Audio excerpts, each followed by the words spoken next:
Hello, hello. My name is Dr. Rachel Gainsborough, and I am obsessed with all things short-term rentals, revenue streams, and helping you navigate your career, real estate, and your busiest and most wonderful seasons of life.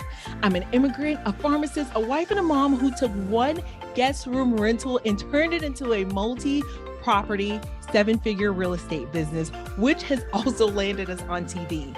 I'll teach you the real secrets and everything you need to build a short-term rental business that you love. I discuss the hard topics, mistakes I've made, and the mistakes others have made so you don't have to make them for yourself.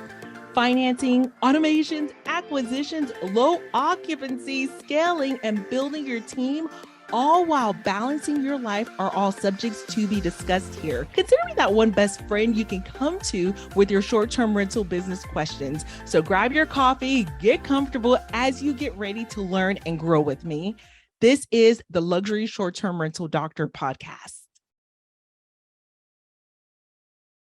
Well, hello, everyone. I am just super duper exciting to have the Tracey Northcott with me, original Aussie, but living in Tokyo right now, been there for several years. And she is, guys, the branding expert. I got to tell you, she really digs into the listing, and she's a girl after my own heart because she really gets down to the nitty and gritty to optimize a property. Because you know my philosophy, how do I own and operate the fewest number of properties to generate the highest profitability? So let's dive in. Tracey, tell us a little bit about yourself. I know you need no introduction, but please introduce yourself for the people who have not met you before.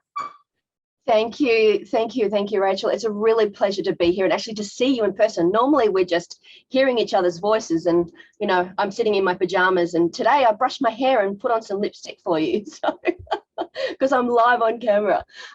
So yeah, thank you for having me. It is a real pleasure to be here and to speak to your audience. So my name is Tracey. I'm an Aussie, so I sound a bit funny. And I've been living in Tokyo for 21 years. And about 10 years ago, I got into short-term rentals. So I started off with a single tiny unit, mainly because I was getting lots of visitors. I'd had a baby, and people that didn't want to visit us before suddenly said, "Oh, you've got a baby, let's come and visit you in Tokyo." And if you've never been to Tokyo, let me just tell you, the apartments are teeny tiny. And so typically we don't have spare rooms, we don't have guest bedrooms, and people staying on your living room floor on a regular basis gets very tiresome. So I thought, well, look, you know, Airbnb had just kicked off. So I thought, well, if I rent a small apartment near my house, I can push my family and friends who I love dearly, but you know, sharing a kitchen and sharing a bathroom when you're an adult with your mother can get a little tiring. So it's like, here, Mum, go and stay here. We can still see each other all day, every day, and yet you know, I don't have to see you before I've had my coffee. So it's great. It worked out really well. And I thought, well, if I rent it out half time, if I rent it out 50% of the time, I've covered the cost of renting it. And my goals were really very low. I wasn't looking at making it a profit center or making it a business, but it just took off. It was at the perfect storm of, you know, the interest in Tokyo and Japan being on the bucket list of lots of tourists, and short-term rentals were just starting off, and so there wasn't enough out there for people, and the interest was, especially from overseas, was quite high. So it was like I was completely busy all the time. So I thought, well, I need another place, and I need another place. And it grew very quickly. So within 5 years, you know, we were doing more than $1 million, and we had staff, and it just went crazy. And I thought of myself, oh, I'm an Airbnb host. That's what I do. I've got Airbnbs, because it became a noun and a verb, and an identity. And then the market got really big very quickly, and then regulations came in. And so I really needed to buckle down and figure out who I was and who I was serving. and figure out which properties were going to be profit centers.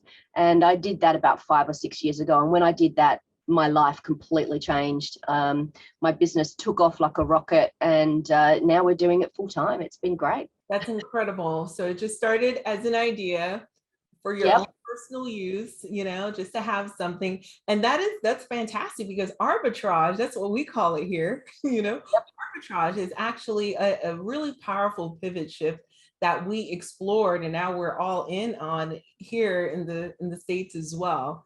So that's fantastic. So you, Tracey, you're known to be the subject matter expert for branding, right? For just really finding that identity. What is your identity? I love that you took that and you explored it. So as far as branding and marketing, can you tell us the difference between value and cost? What is the customer buying when they're buying value versus cost? Sure. The guest experience is what people are buying. And a lot of hosts, and I was the same. I was exactly the same. It's like, how much is it costing me?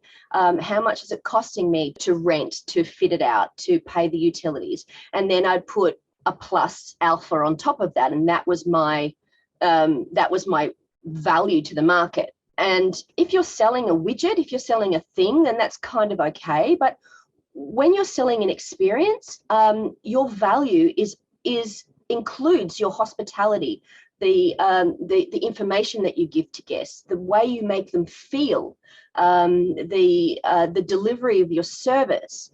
They're kind of intangibles, but they have a value. And what you give to guests and how you make them feel, and also the memories that they're able to create, you can charge for that. We're in business to make money. If we're giving a product that is of high service and of high value, then we exchange the amount of money for that value, and not just think about what it costs us to run. I mean, that's just a really simple, it's a quick way to burn out. So, when you figured out your brand and how much value you're bringing to the guest and the guest experience, that's what you charge at. And that's when you can really reduce the number of listings, but increase the amount of profit per property and really give an exceptional experience. I mean, because it's just a different way of running businesses. I mean, there are other people who prefer to be very hands-off and to actually go at scale and to have 200, 300 listings and to be offering the same experience in each one. That's a perfectly valid way to run a business. I'm not poo-pooing on that at all. I'm just saying how I run my business and how I've figured out that it works for me and my guests is having this additional value and charging for that. And that makes a very sustainable business for me. And I love that. So what about the operator who wants to push back and, for our currency, say they find a guest that is questioning, well, so-and-so's motel or hotel is such and such a night, but you're charging this or that. I know what I say to those guests. I have a canned text. I send it to them. What do you say to that guest who's just looking at the cost? Why do you think you can charge this when the hotel next door, this property next door or nearby is charging a much lower rate? What's your response to that? Well, canned responses are fantastic because discount hunters are really they're not my customer. I'm not in the business of discounting. I'm not in the business of buying my guests. I'm really comfortable with the price that I charge, and canned responses are great because as well you don't feel as a host, you don't get triggered. You don't get sort of like, they're trying to nickel and dime me. It's just, you can very kindly and gently say, well, I'm very comfortable with my pricing because, we offer a particular type of service that our guests are really happy with.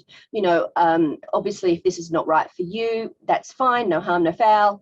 I have it obviously in different wording. And I just gently and kindly move them away because I don't need that without being too woo-woo about it. I don't really need that kind of like person if they're going to be if they're going to be discount hunting right from the beginning, they're not really in the market for my product that I'm delivering. So my product is not just the bed and the sheets and the utilities. My product is the entire experience, which is how they're feeling, making sure they're comfortable, and it's in a location where they're choosing to be. So I'm solving a problem for them. So and I'm not in the business of cheap accommodation. That's not my product. There's other people who do that. That's totally fine, but it's just, for me, that's not my product. Absolutely, absolutely. And I feel the same way as well, Tracey. So there's a ton of synergy there. So let me ask you this. Can you describe for us your ideal guest? Who is it that you're served? Give us a bit of an idea of that demographic. Sure. So the name of the brand of my business is actually called Tokyo Family Stays. So who I serve and where I am is baked right into all of the branding. It's branded, it's into the name, it's in my URL, and I have it sort of branded throughout my listings as, if you're a family and you're coming to Tokyo, then I know you, I see you, and I'm going to look after you. So that's my approach in everything that I do. I'm looking to a family. Now that families come in all shapes and sizes and nationalities. And what I'm after is not necessarily that it is a mum and a dad and 2.5 kids. A family can be people that are traveling together. So that's what I'm really conscious of, and I make sure that I'm not sort of generalizing to say, oh, if you're a mum and a dad and 2.5 kids, then that's who I'm serving. I'm serving people that travel together as a family unit, whatever that family unit looks like. So that's who I serve, and I know that some families have babies and some families have adult children, and some people are traveling with grandma and grandpa, or whatever that family looks like. So I'm dialed into how a family needs to interact with each other. So the way I set up my properties, the way I take my photos, the amenities that I choose are really geared towards that experience, which is very different from, say, someone who is running a downtown loft for an executive couple, for example. I mean, I can't serve that demographic very well at all, because there's different expectations from somebody in that demographic. So I know who my guests are and what they need, and I tell them I see them, and I've got their backs. I love that. I love that. I know you, I see you. And I love the fact that you really got laser focused on your ideal guest. And then you understood that perhaps this other demographic is not going to be your ideal guest. And what's interesting though, is although you're laser focused on that one guest avatar, which is families traveling to Tokyo. I love that. Tokyo Family Stays. That's it. I mean, what else do you need? I love it. Mm-hmm. But you're still going to attract others, which is great. So I think it's important for everyone to hear that. Don't try to focus on everyone. Focus on your one guest avatar, and you will attract other guests. What do you have to say about that, Tracey? Is that true or? Sure, absolutely. So it just makes it easier to market. So, I'm marketing to a feeling. I'm marketing to an emotion. And that is the feeling that you get when you're together with your family. Now, you could have that as a couple. You could have that as, girlfriends traveling together. That's the feeling that I'm marketing for. Yes, I can deliver that hospitality as different modalities, but when I'm marketing, when I'm writing my copy, I'm writing my copy to the emotional feeling. And when people can see themselves in your copy, when you're getting into the conversation in their heads, then that's when you convert. So that's the marketing piece. So when you've had an emotional reaction to the person reading your copy, looking at your photos, looking at the guest experience, and when they can see themselves in your property, that's when you get the conversion part, and that's when you make more sales. Because a lot of people, when they're writing their copy on their listing, are talking about, well, my place has 3 bedrooms, 2 bathrooms, and it's very clinical. It's like they're trying to sell real estate. Whereas when you're in a short-term rental, you're selling an experience. How are they going to interact with this space? How is the guest going to be? Not what you as a host have as a house. Does that, it's a subtle difference, but it's what converts when people can see themselves, when people can imagine themselves waking up to their morning coffee in your space, then they're drawn in and they want to read more. And then they're actually, then price doesn't matter.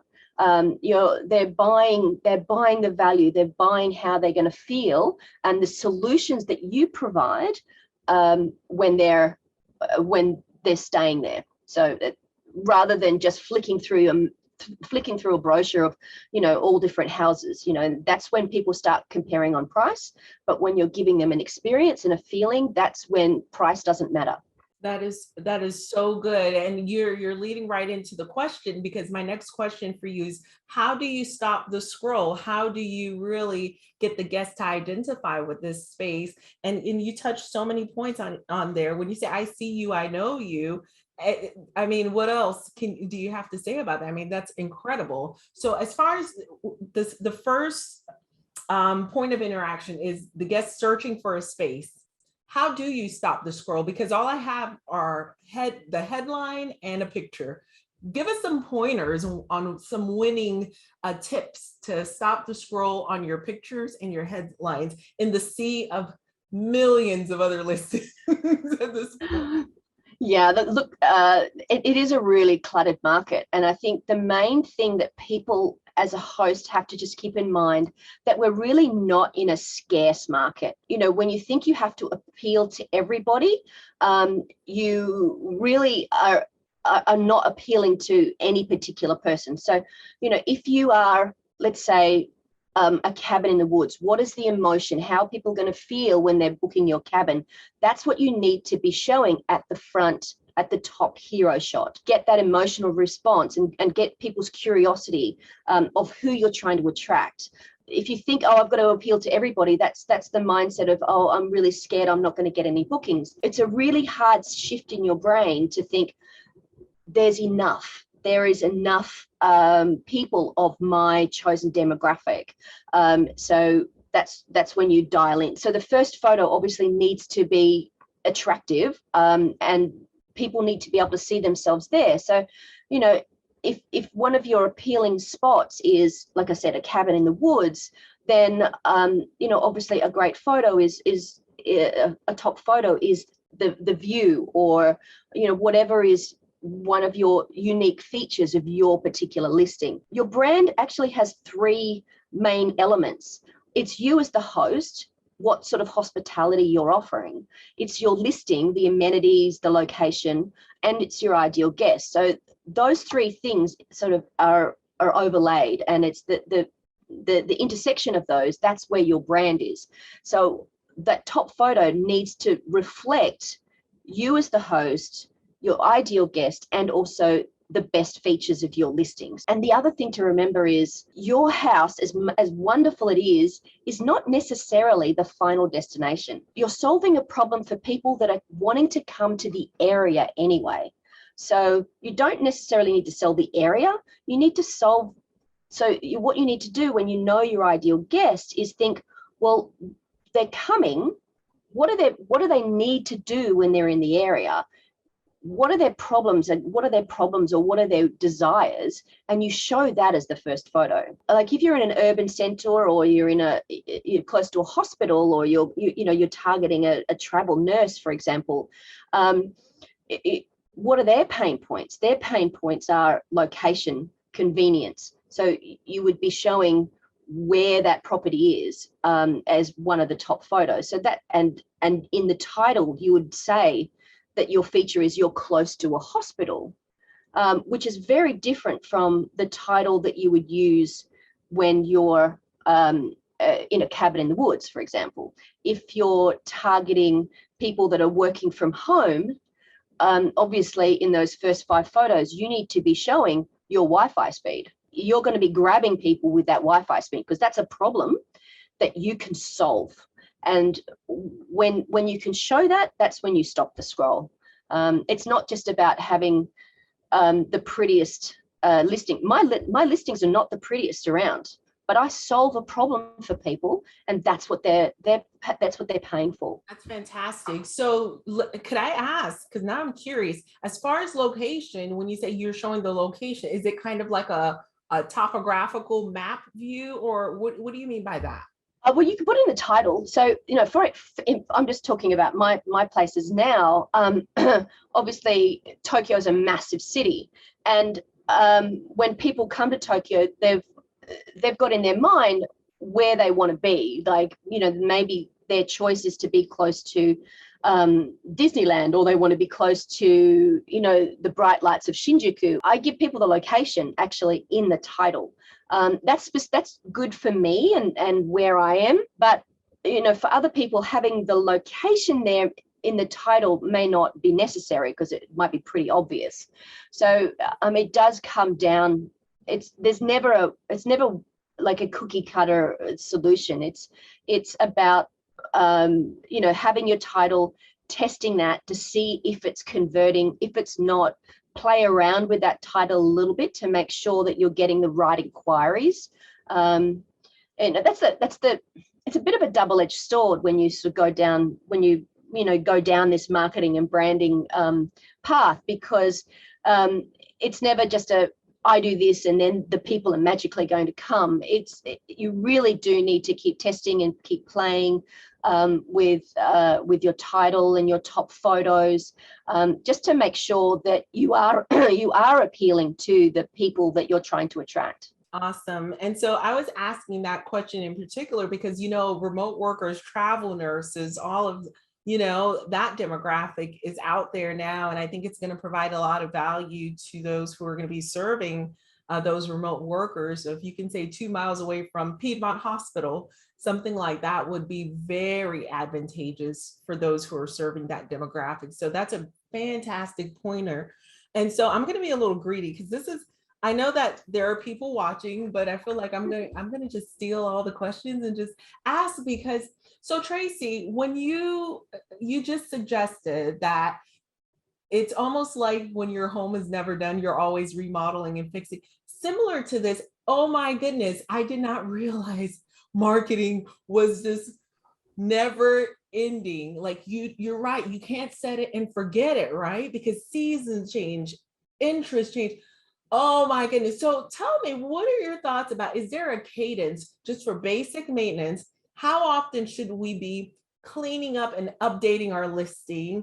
And then of course, there's going to be moments ad hoc where something big may be happening and you do need to, address that in your listing. But how often, what's a healthy standard cadence to be updating the listing? Because things Sure. I love that question.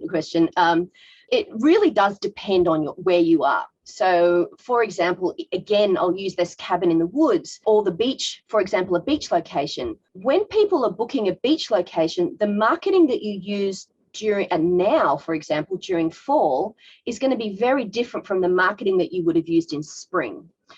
Because again, that emotional feeling, people are looking for different things. They might still be your ideal guest, but the sort of pain points they have or their desires that they have are very different now coming up to the holidays than what they would have looking for a summer holiday.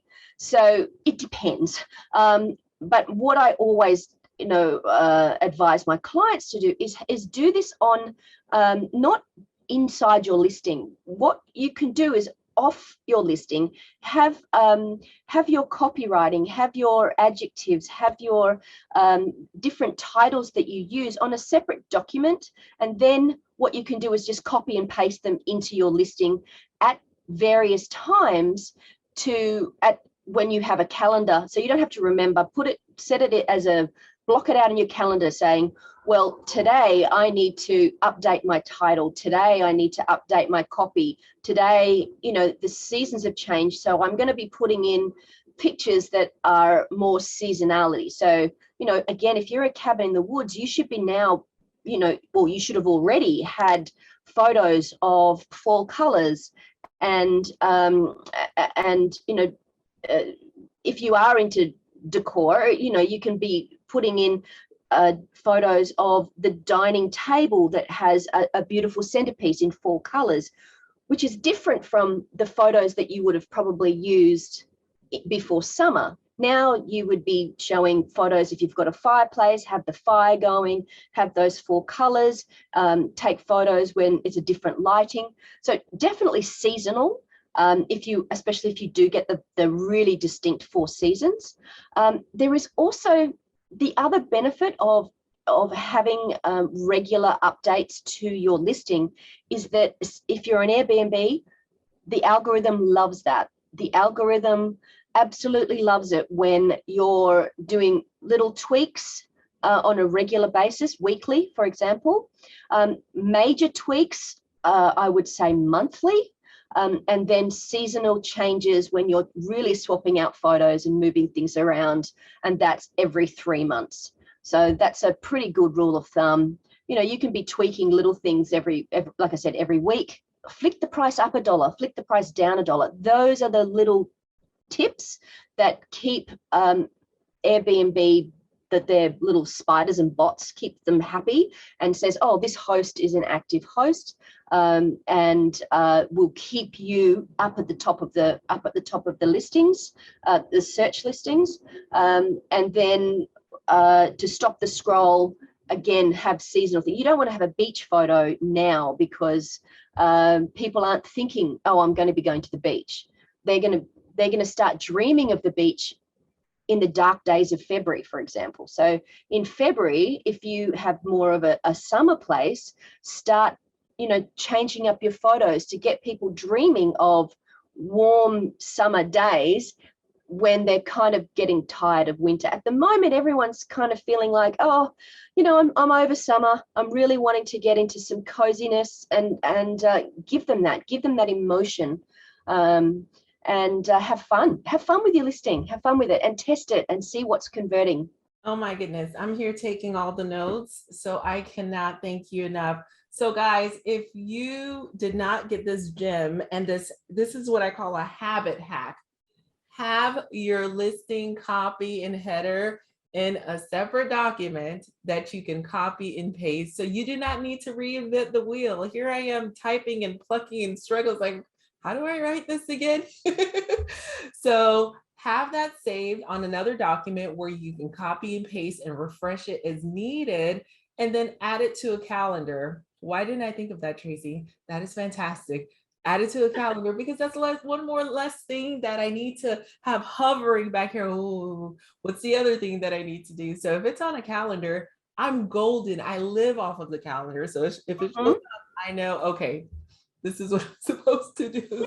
Thank you. And if you really wanted to be a complete, if you're really into numbers and if you're really into stats, you could actually keep those, keep the copy and keep the titles on a spreadsheet.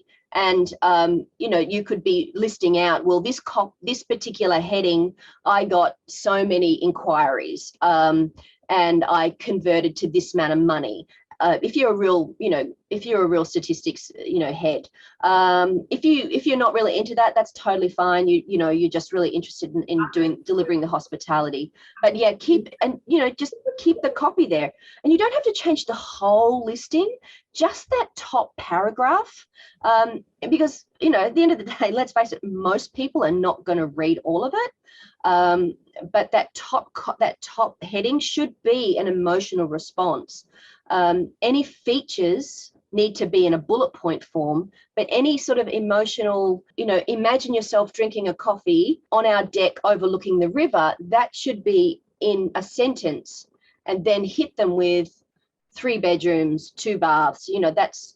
That's how humans like to absorb information. And to stop the scroll, you don't want to make it hard for people. You want to grab their attention with an emotion that you want them to have, and then hit them with the facts, so that their eyes can see that. And in bullet points, just makes it much easier to absorb. And if you make it too hard, then they're going to keep scrolling. It's like, oh, that's too hard. I don't know if that's going to solve my problem, so I'm just going to keep scrolling. So just give that information, make it easy so that people feel like you see them. It's like, oh, that has exactly what I need. Let me read more. Let me scroll through those photos some more before they go, jump off to another listing. Ooh, I've got a lot of work to do, Tracey. I have my bedroom descriptions, 3 bedroom, like all in long sentences. You're going to read this university dissertation about the number of bedrooms and bathrooms. Oh, I've got so much work to do. Well, the other thing you can do is, what I get my clients to do actually is have bullet points of what are the features, what are the facts, and then on the next column, what are the benefits of that? So if there's 3 bedrooms, what's the benefit of having the 3 bedrooms? The benefit is, well, the whole family can stay, for example, or if you're looking at travel nurses, there's 3 bedrooms, you can share and, share with other people in your, other nurses and, reduce the costs. So that's the benefit. Any benefit needs to be written in long form, and any facts, any features as bullets. That's a nice rule of thumb. I love it. I love it. Oh, this is fantastic. Thank you, thank you, thank you.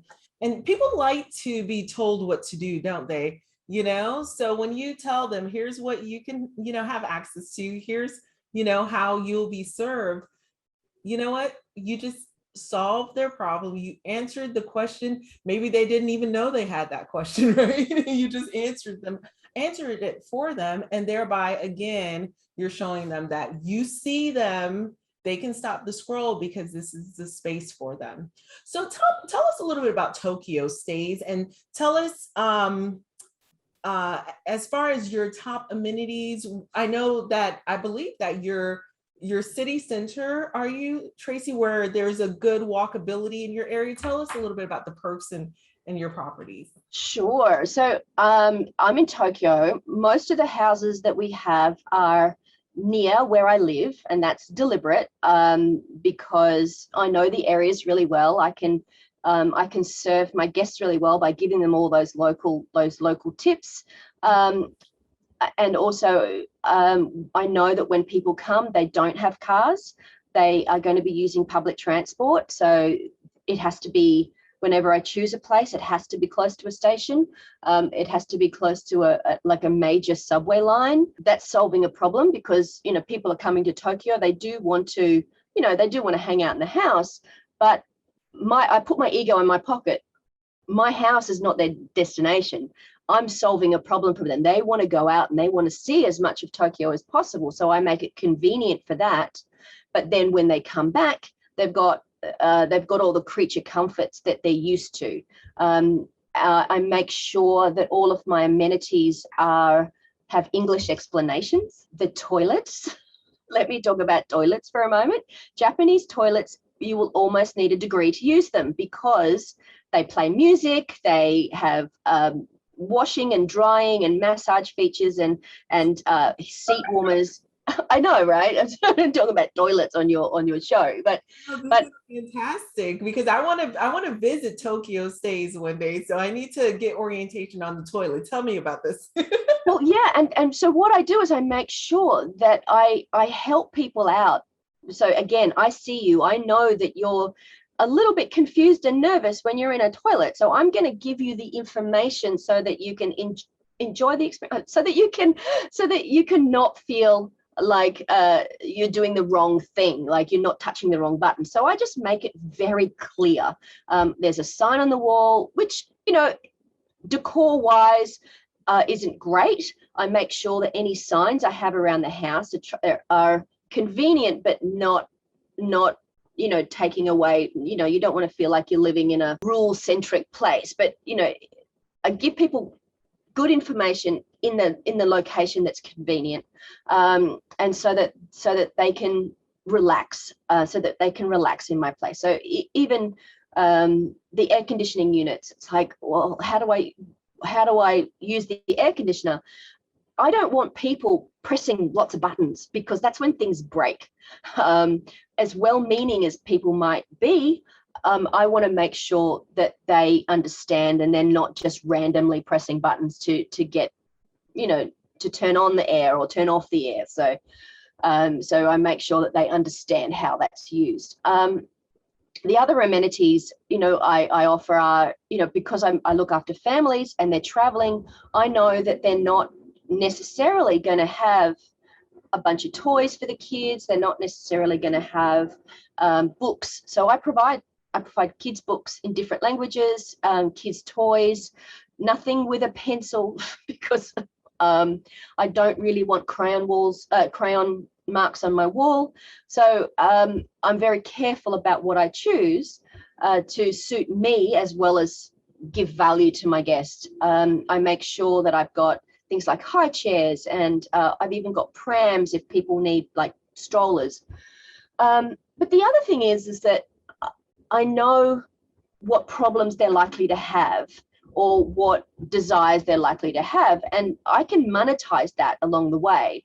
So if, for example, someone comes and they want to have babysitting, as much as they love their kids don't want to go to a fancy restaurant for dinner, or the kids don't want to do some things that the parents might want to enjoy. So I have a babysitting service where parents can feel relaxed that their kids are well taken care of inside the house, and they can go off and have dinner or go out in the town or whatever they want to do. And I've monetized that. And that, even though it's people are paying extra money, the value is over and above what they're paying. It's money that they were going to spend anyway. So I just help them spend it with me by solving a problem. And the value there is, I can't even imagine how I would start to seek a babysitter in Tokyo. I'm in Florida. Right. So you went above and beyond. I from as a mom, and you're a mom, you get it.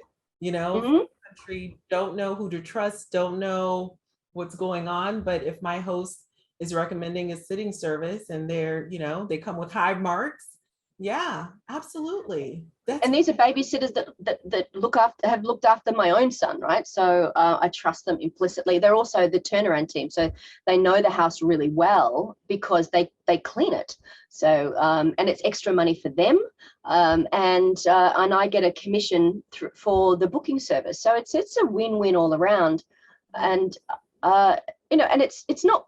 I'm not nickel and diming people. It's not so like I'm charging them a massive premium. I'm charging them for the convenience, and people are happy to pay for that because I've been able to give them something that they weren't able to do on their own. And I've also curated a whole bunch of tours. Food tours are really popular, and I've made relationships with food tours that I know are useful and informative and ethical, and I've been on the tour, so I can actually give my personal recommendations. At the same time, I've got a financial relationship with them, so that anyone who goes on the tour that I introduce, it's a win-win. I know that the guest is going to enjoy the tour. I know that the tour company is going to deliver an exceptional experience to my guests, so that makes me look good because I've given them an experience that they're also going to remember, and then also I get paid for it. So it's like, happy days. Yeah, and it's great. And so I know that Airbnb and short-term rentals get a lot of flack, but what you're doing is you're vitalizing these small businesses that are in the area. You're injecting guests into their business. You're injecting cash into your community also. And the more people you serve, yes, the more money you make. That's how I see it. I love to serve, but I love making money too. And it's a win-win. So that's fantastic. And you're partnering with these small businesses. And I think that when regulations come down, they need to look at that. They need to look at the fact that these accommodations are pretty much ushering in small business, revitalization, because we know that a lot of the food service, folks got hit really, really hard, recently. So all of that would be very, very helpful for your community. So I think we can take a page out of your book there to partner with local restaurants, local businesses to really help them out as well. I love that. I love the community aspect of it, and that's one thing I did really early, in that I'm really proud of my town. I'm really proud of my city, and I'm really proud of and I've made friends with lots of local restaurants. And it's like, I think they deliver a great service. If I'm having a good time, then this is obviously something where other people are going to have a great time too. So I have no problem recommending them. And, there's restaurants that I never have to pay at. It's just like, I send all my guests there. They love it. It's a win-win. It's like, your money's no good here. It's just like, okay, that's not why I do it though. It's just more that I think small businesses helping small businesses is brilliant. But the other thing is, guests really want that as well. They want to know that the money that they're going to spend anyway is going into the community. It's going, it's a different experience. People who come and stay in a short-term rental want to have that local experience. If you just want a place to stay, there's motels, there's hotels, that's fine, big chains, and that's a different experience. But the people that choose to come and stay in a short-term rental, they're not choosing it because of price. They're choosing it because of that additional touch point with the community, with the small businesses. They want to know who is the local coffee maker, who is the local soap maker. I have soaps made by a local soap maker, and I have them in my properties. I'm just talking about Tokyo, but that's possible all over the world. I know when I'm traveling, I want to know the DNA of the place that I'm staying in. I think that gives you more memory. It gives you more of an experience, and people are wanting to collect experiences now, and that's been proven time and time again. It's not people just want to collect stuff. They want to collect the experience. They want to collect the stories and the memories. And I just make that easy and monetize it along the way. I love it. And so, not to get on my soapbox, Tracey, but go right ahead. I'm telling you, I love that people do want that unique experience. And that's the definition of modern luxury. People are over the accumulation of things. Oh my gosh, the things in my garage right now is just so stressful. Yep. I want to get rid of things, but you know what I want to collect? I want to collect experiences. And so people want to live like a local. People want that experience because you're right. They could stay anywhere, if they just wanted, just a standardized stay, but they want that local experience, that unique stay. And even now, Airbnb has incentivized that unique stay. You get a special designator if you can, like the farms and the tiny houses. They all are getting special designators. So that's kind of the writing on the wall. How can you be more unique? How can you really provide that experience? Because they know that according to the search algorithms, that's what people are looking for. People are looking for properties that stand out and experiences that stand out. So I think that's niching, and that makes it really easy for people to niche. Initially it was like Airbnb started off and it was like you were sharing someone's living room, which is fine. But now it's the market has grown, the demand has grown, and it's become much more of a mature market.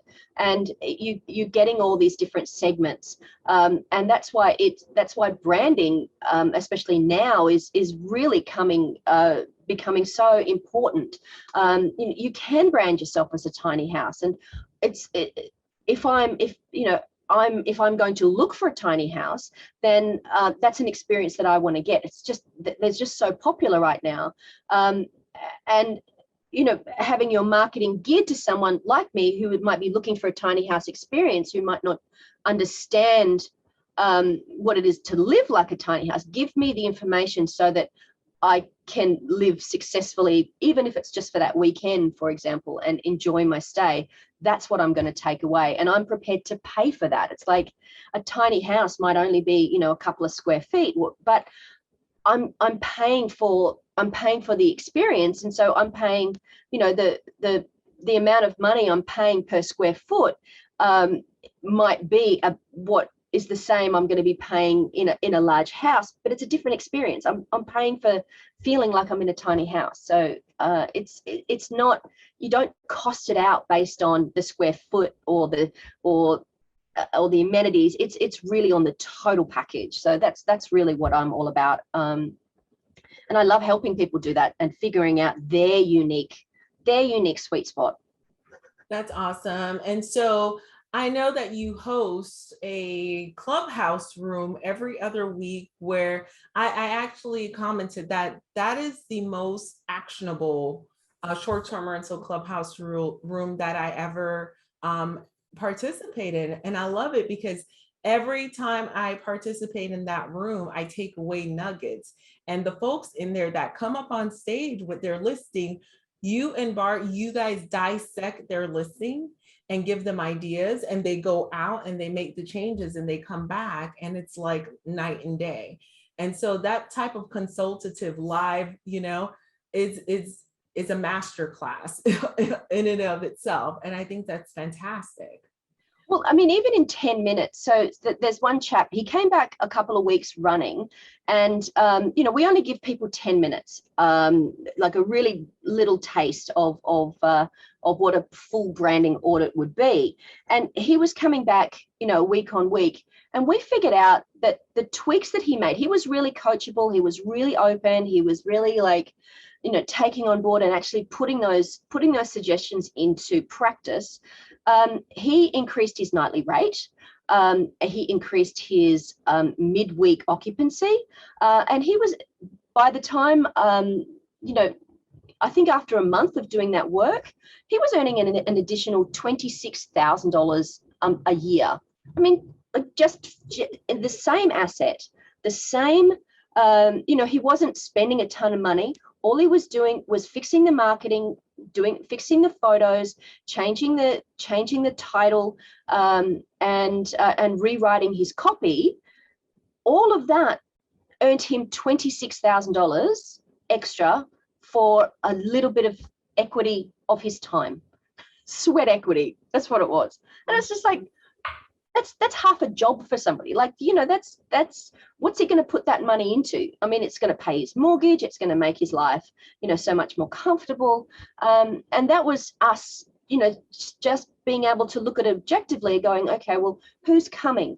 What are they going to want? And making sure that he was delivering on his listing what the guest was going to receive. And he got great reviews. $26,000. I mean, happy days. That's fantastic. Oh my goodness. And so that really is in line with what we're trying to do. And our strategy is using the fewest number of properties to generate the highest profitability. And it's really about, you keep going back to it, Tracey, knowing your guests. What do they want? Knowing your guests.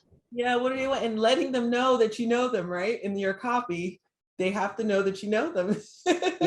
Yeah.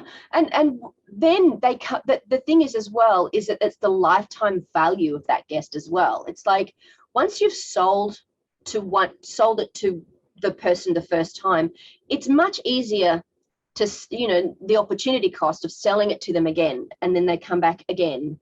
And then they come back again. And then they start telling their friends who are also likely to be your ideal guest, hey, I went and stayed at this place. It was awesome because it was by the beach, and it had space, it had a bathroom beside the main bedroom and that was great for grandparents. Whatever those pain points are that you've solved, that person is going to then tell other people who are also your ideal guest. I guarantee you, they will not remember how much they paid, will not remember that they got a 5% discount. So don't discount, value add to the experience, add to the value. And that's what people will remember and come back for. Oh, I love it. I love it. So let me ask you this, and speaking about amenities, and this is just me being curious. Do you guys call it the hamper, like the welcome basket? Do you call it a hamper?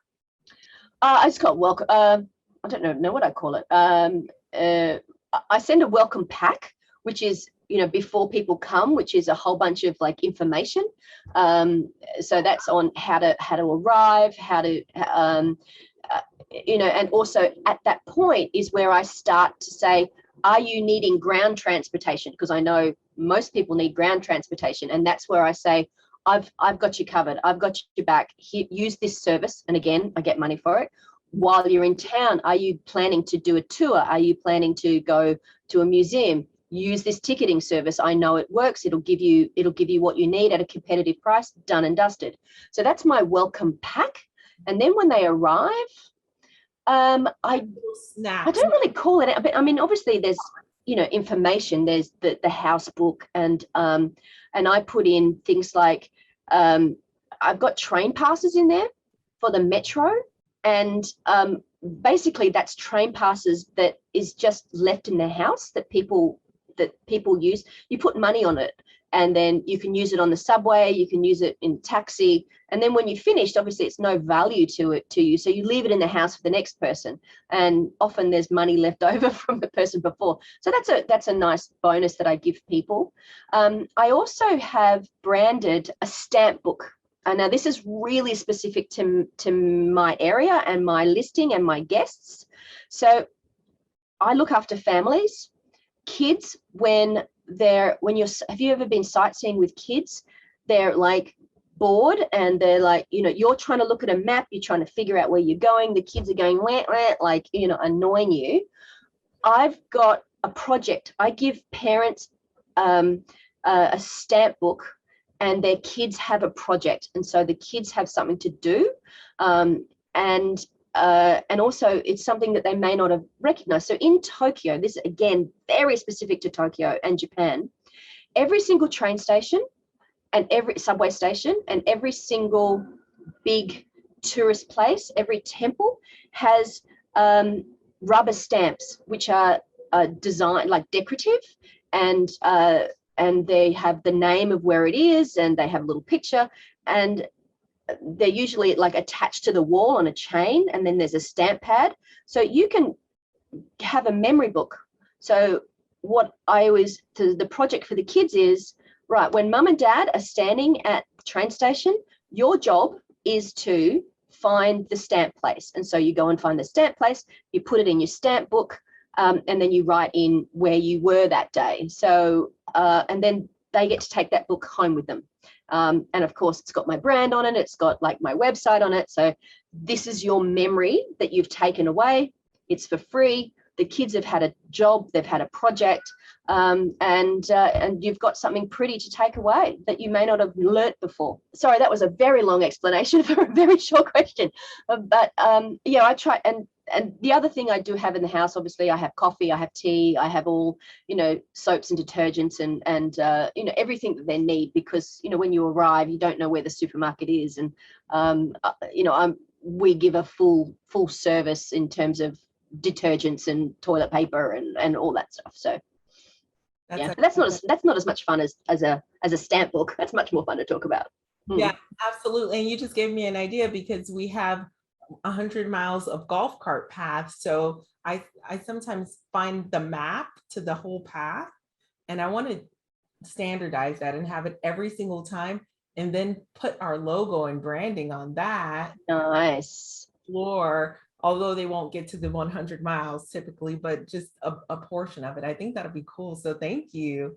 This was a mastermind, Tracey. So tell the people, if we need to tweak our listings, and guess what, guys, we all do.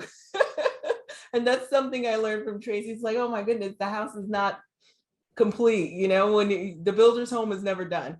So how do we work with you? How do we connect with you if we really need an overhaul? We don't have those midweek bookings. We realize that we're just lowering our price day by day to just get the guests to come in and come out. But that's not really how we want to operate, right? We want to be hosts that are driving value, not just a cost proposition, but a value proposition. How do we get started with working with you?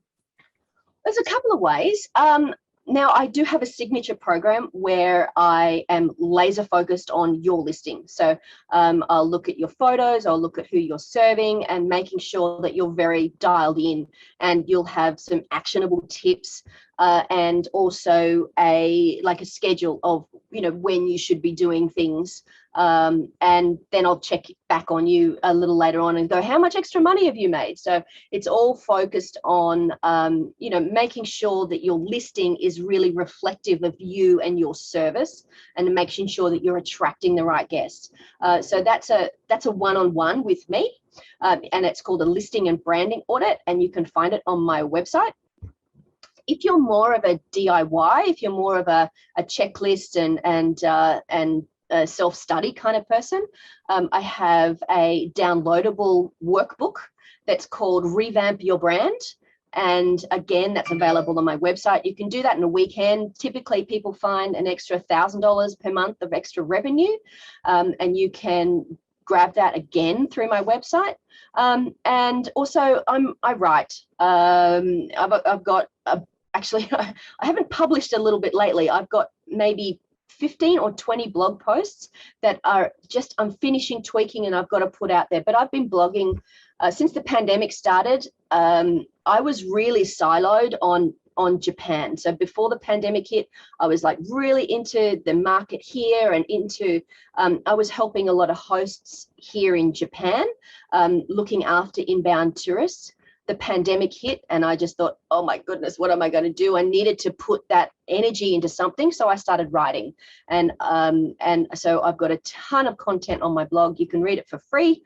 I've got a couple of free ebooks that are there just to, to get to know me and to give you some value. And also, I'm not a woman of mystery, Rachel. I'm easy to find. I have an Instagram that I update every day with tips and things like, have you cleaned behind your fridge today?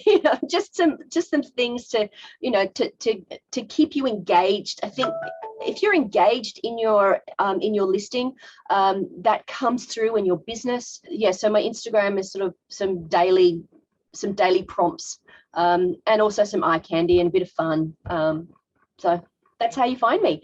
And you can find me, there's Tracey-Northcott.com. As I said, I'm not a woman of mystery. Awesome. And so guys, we're going to add that to the comments, Tracey-Northcott.com. Julie George is commenting, a stamp book is a great idea. I agree, Julie. I love that idea. So, and I love that she branded it too. It's like, she's not going to waste an opportunity. Oh, these are the things that I don't think about, Tracey. This is fantastic. I love it. I love it. I love it. Guys, Tracey-Northcott.com. Christian will help us get that posted in the comments. I cannot thank you enough, Tracey, and we didn't even get a chance to talk about your celebrity appearances in all the places. I think you were interviewed by Wall Street Journal, were you? Oh my gosh. Yes. So I've been interviewed recently. There's like Wall Street Journal, New York Times, ABC TV Australia, Japan Times. Yeah. That sounds a bit ego. I don't remember. But I'm in my house right now, and like this backdrop is actually the inside of one of my places. And the reason I've got the backdrop on is that I'm actually sitting in my store cupboard, and I thought that's a much better backdrop to have one of my houses in the back of Zoom rather than my store cupboard, because it's not pretty. It's like, it's not all glamour, and it's not all like, there's hammers and nails and cleaning products back there. It ain't pretty. So it's real. Yes. Who are you telling? So this background is like, I stage it, but don't look in the foreground or it's like linens and all of the things. So I am with you 100%. And I absolutely love that design, Tracey. Oh my gosh, it's wonderful. Well, it's a local artist with a picture on the wall, and the hanging obi. An obi is it's a silk a waistband of a kimono, and it's an antique. There's a shop that I go to, and I've actually got a whole collection of obis. People don't wear them anymore, so it's like, well, my signature in all of my houses is silk obis and actually a kimono up on the walls somewhere. And I whenever I'm not a good decorator, I'll pick an obi, and that will be my focal point, and then I'll pick like I'll go to IKEA and I'll pick up the soft furnishings to pick up the color in that obi or that kimono, because in the things like soft furnishings, you've got to replace on a regular basis because they look nasty after a while. But the silk antique obi, it's older than me. You should always have something older than you in your properties, and then you just, then you can change out the soft furnishings on a seasonal basis. That's my decorating tip, and I'm not a decorator. Well, I love it. I love it. I love it. I love it. Julie says, Rachel, let's go visit Tracey in Japan. Yes. Julie, wouldn't that be amazing? Yes. If she would have us, would you have us, Tracey? Absolutely. I'll come and stay, come stay in one of my big houses, and I'll come and stay too, and we can sit up all night and drink wine. Yes, I'm ready. Christian says she wants to join as well. Christian's helping us out with, yes, Christian, you are welcome, my love. I cannot wait. I need this in my life and I look forward to it. I cannot wait. Well, guys, listen, we are past the top of the hour. I know Tracey's starting her morning. I am so grateful for you, Tracey, and for you jumping in and providing all of the value. I hope everyone here today is inspired. I hope you go back and you take a look at your listing, get laser focused on who your ideal guest avatar is, and read your listing as though you are that guest. What is missing? What is there? What needs to be updated? And reach out to Tracey if you need some more help. So thank you. I so appreciate you. Thank you, Rachel. I'm actually going to be doing an audit. I only do 10 a month. I only do 10 personal one-on-ones a month. I'm about to go into an audit with a customer soon, and he's got some great places. So I'm really looking forward to that. And thank you. And I hope it's been valuable to the people watching along. So, and I'll see you in the Facebook group myself. Awesome. Thank you. Happy auditing. Oh, I love it. It's just, seriously, I just love looking at the photos. I'm a real, I'm a short-term rental nerd. Let's face it. Yeah. And then when they come back and they've made progress and they're winning, it makes me so much like I should, that's what I'm going to do. I'm going to start collecting how much extra money I've helped people make, and I'm going to put that as a target on my wall, and I'm going to have maybe a ticker on my website to say I've helped people earn X amount more dollars. Actually, I'm going to do that. I'm going to do that today. It's life-changing, right? So it's fantastic. Yeah, I love it. It's been life-changing for me and my family, and the more that we can do that, it's just better. I mean, let's get all woo-woo, but it's, the more that we can help each other make more money and have financial freedom, the better it is just for everybody, and global understanding and all those peace and love. And yeah. I love it, Tracey. I feel like we need to do this again. Thank you. We need to do it in person. So I'm with you, Julie. Vali, thank you so much for attending, everyone. I appreciate you all. I hope you're inspired. Have a good night. Love you guys. I'll see you soon.